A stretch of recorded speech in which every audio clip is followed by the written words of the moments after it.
Welcome to Penrose Learning, where we make understanding easy. In this video, I will explain how to fix a Nissan Altima window that won't roll up. We'll start with some easy checks.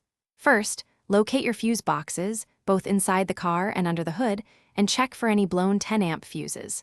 Sometimes, a simple fuse replacement is all it takes. Also, look closely at the window tracks for any dirt or debris that might be blocking movement. A quick trick is to gently tap the door panel while holding the window switch, which can sometimes free a stuck motor. Next, let's investigate the window switch. You'll need to carefully remove the door panel to access the electrical connector for the switch. With a multimeter, you can test for continuity and ensure the switch is sending the correct 12-volt power signals when pressed. If the switch isn't sending power, or if only one window is affected while others work, a new switch is likely needed. This step helps isolate the problem to the control unit itself. If the fuse and switch appear fine, the window motor is the next suspect.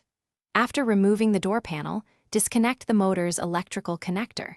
You can then apply 12-volt battery power directly to the two motor terminals.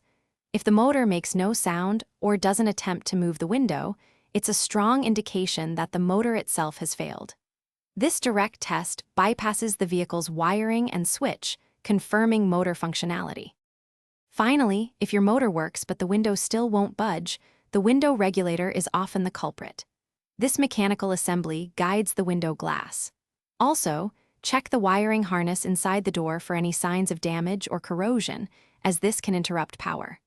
Often, the motor and regulator are replaced as a single assembly. After replacement, ensure all connections are secure and test the window's full range of motion for smooth operation. Thanks for watching. If this was helpful, leave a like and consider subscribing. See you next time.